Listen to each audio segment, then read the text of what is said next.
Consistency is the key to success, and Schoolboy Q has been quietly racking up repeated wins for a decade. With 1 platinum and 2 gold albums, as well as numerous singles that have done the same, Schoolboy Q is one of just 6 California MCs that moved over 1 million albums in the 2010s. Try to guess those other 5. While J-Rock might have been the flagship artist for Top Dog Entertainment, the military brat born in Germany to divorced parents, before being raised on LA's notorious Hoover Street, would be the first to drop an album on the Storied label. For today's episode of Culturalist Theory, we're ranking the catalog of a black hippie member who continues to elevate his style and the game as a whole. Hit the like button, then share it, then comment. Hit that like button, share it with a friend, then comment what you think. Let's get to it. Number 6, Crash Talk. Ladies and gentlemen, we have found the perfect pregame album. 2019's Crash Talk sounds like it was tested in a focused group of millennials getting dressed while wasted before hitting the club. After listening to Q's entire catalog front to back multiple times, we can certainly claim he does not have a bad album in his repertoire. The general public seems to agree, as Crash Talk would be his 3rd consecutive album to earn a RIAA plaque and would spawn 1 platinum single and another that went gold. For the decade and some change that he's been out, Q has consistently put out crafty, catchy music, with his strengths being innovative flows and his hook-making ability, which easily put him in the top 10 chorus creators in hip-hop who don't sing. His 5th album is high-energy background music. That might sound paradoxical, but does anything lyrical stand out on Gang Gang, Chopsticks with Travis Scott, or Lies with Ty Dolla $ign and YG? Not really. But do you end up singing along with the choruses and not into those knocking beats without effort? Hell yeah, and that ain't the Henny talking. Your girl is taking forever to get ready and you're in the living room bobbing and dabbing to Slappers 5200 or Water with Little Baby. You look in the mirror to check that your fit is fly for the evening while you shoulder groove to Floating with 21 Savage or Crash. Finally, your lady's fine ass comes out ready to go. You can tell she's been sipping her little cocktail while doing her makeup, and she says, I ain't really drunk, along with the sample on the hook for the sensual track Drunk featuring Black. Before y'all leave the crib, she starts twerking and you're dancing to the hypnotic Die With 'Em. Look, the soundtrack to the start of a great evening is set by Q. Yeah, there's some conscious or more reflective records here like Tales, Black Folk and Attention, but the less grandiose mixing on Q's voice on Crash Talk makes him sound more like a mouse than a giant when compared to previous records. The bars are there if you listen closely, but Q was obviously trying to create more of an atmosphere than a cipher. Anyway, before we crash the function, someone pass the num num juice. Somebody pass me the num num juice. Number 5, Habits and Contradictions. When Schoolboy Q announced his 2nd album would be titled Habits and Contradictions in 2011 via Twitter, he said it was the prequel to his first album, Setbacks. That's true and false after running both records back multiple times. It's true that Schoolboy doubles down on the hedonism his gangbanging life centered around before Setbacks dropped when you hear the subject matter of tracks like Gangster and Designer or Too Raw. It's false because he pushes the envelope even further than he did on Setbacks when it comes to song structure, mixing, and beat choice. There is a simultaneous looking forward and backward on this LP when songs Druggies with Hoes Again and Nightmare on Fig Street are dialed up remixes of 2 of the most notable songs from Setbacks. Habits and Contradictions is a fan favorite and was named by Complex to be one of the best rap albums of 2012. The critical acclaim was matched with commercial success when the album peaked at number 12 on Billboard rap charts. There is a lot to laud on here when tracks like Hands on the Wheel featuring A$AP Rocky can still excite even if you weren't around when that rang off in college house parties.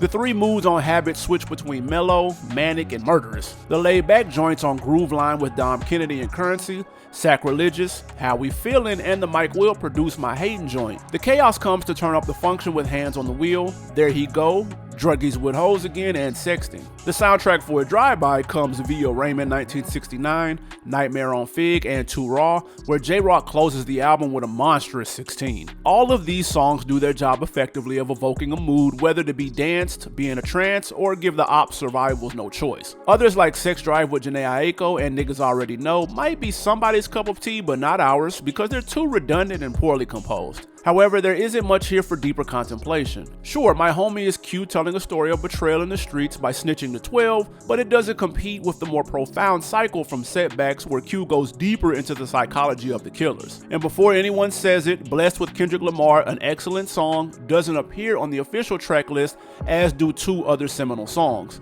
That makes Habits and Contradictions almost a puzzle that fans have to piece together to hear fully because the iTunes, Spotify, and most other streaming services lack the complete set list. Number 4, Setbacks. Off rip, Schoolboy Q's debut Setbacks is a jolt of electricity. On the opener, Fig Get the Money, Q only lets the smooth beat from Lord Quest breathe for 20 seconds before he splatters the canvas like Pollock, painting the picture of crime scenes, dope fiends, and street dreams. This anthemic first track demonstrates Q is cut from the cloth of gangster rappers, blessed not only with lyrics and flow, but also authenticity. Even if you didn't know he came up in one of the deadliest hoods in LA, Hoover Street, and was an active member of one of the most notorious gangs, you'd believe those menacing bars on tracks like Kamikaze, What's the Word, or Crazy. While J-Rock might have been the first rapper signed to TDE, Schoolboy Q's Setbacks would officially be the first album released on the imprint in 2011, a breakout year where each black hippie artist would drop. Setbacks is not only the perfect album to kick off the decade that TDE would undoubtedly leave a lasting legacy, it is also one of Q's most thorough LPs. On Cycle, Q talks about the senseless homicides in the hood, and I'm Good, as well as Birds and the Bees with Kendrick Lamar,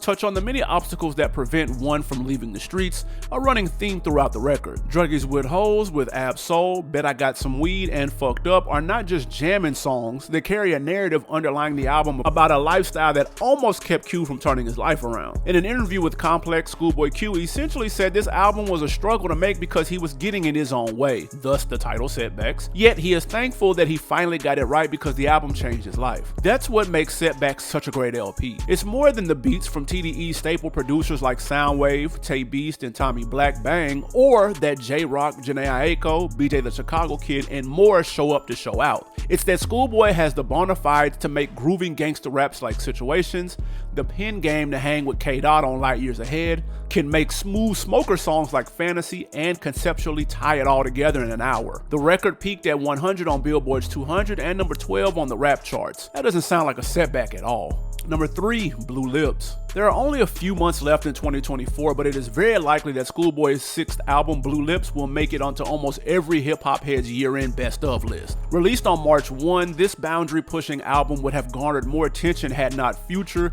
Metro, and quote-unquote the biggest hater, Kendrick Lamar, kicked off the great rap civil war when Like That dropped on March 22nd, and sucked all the eyes and ears away from anything that wasn't Drake or Kenny. Now that things have died down, we can double back and analyze Q's continued elevation of gangster rap as he matures as a famous former Hoover Crip who now waxes poetic about golfing, being a soccer dad, and our political climate just as much as he does guns, girls, and gang life. Equal to Blank Face LP, Q takes artistic risks that result in massive wins. He bends genres with Rico Nasty on the hardcore pop, where the live heavy metal guitar riffs, aggressive raps, and repetitive hook give it the vibe of punk rock meant to make you headbang and throw up devil horns. Yearn 101, the lead single, is 2 minutes and 20 seconds of Q putting on a clinic on flows, switching as he demolishes an EDM beat that breaks the sound barrier, another genre bender. The drumless hip-hop pioneered by rapper Rock Marciano and producer Alchemist is controversial to some heads who feel it's a gimmick to make anything sound profound, but Blue Slides,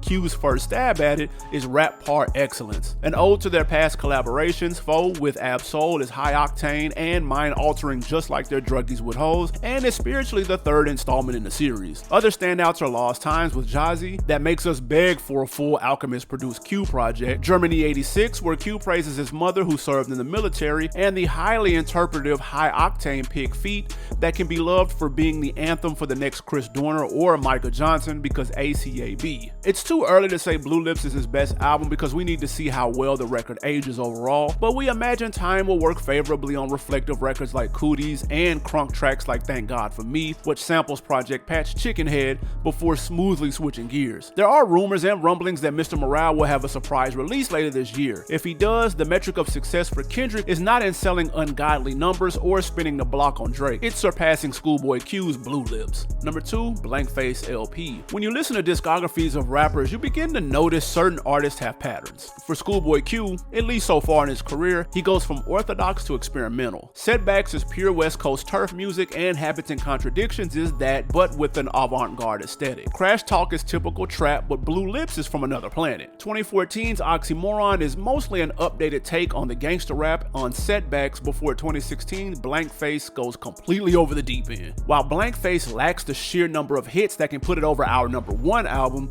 it is still a daring drop that's able to push the boundary of sound as Q dials up his eccentric ad-libs like yak yak yak and his scream singing over eclectic production. In many ways, the mixing and mastering on this LP is leagues beyond what came before when you hear tracks like Ride Out with Vince Staples, Straight Ballin', and Torch, where Schoolboy's menacing voice sounds large enough to fill the Grand Canyon as he spits blood-curdling bars. Even though this album teeters toward existential, there are undeniable hits hidden within. The million-selling single That Part, produced by Cardo featuring Kanye West, is catchy and chaotic as Ye Goes Wild, and Dope Dealer with the legendary E40, produced by Metro and Southside, is the definition of a slapper that deserved its gold plaque. More party starters over 150 BPM or Whatever You Want, and Big Body with a surprising feature from Daz and Corrupt, made even more surprising when you see it's produced by Tyler the Creator. Reliably though, Q provides medicine during the mayhem, so songs that move the mind are Ethereal, Black Thoughts, The Groovy Never Change with SZA, and The Alchemist produced Know You Wrong, where TDE newcomer Lance Skywalker and Q take us on an emotional roller coaster over an ever-changing soundscape. In retrospect, it's amazing such a left-field gangster rap album debuted at number 2 on the Billboard 200 and number 1 on hip-hop albums, and eventually moved half a mil. Blank Face shares a lot in common with To Pimp a Butterfly in that they are both albums that are undoubtedly astounding, but often get overshadowed by the more easily accessible mega hits that came out on the albums before and after.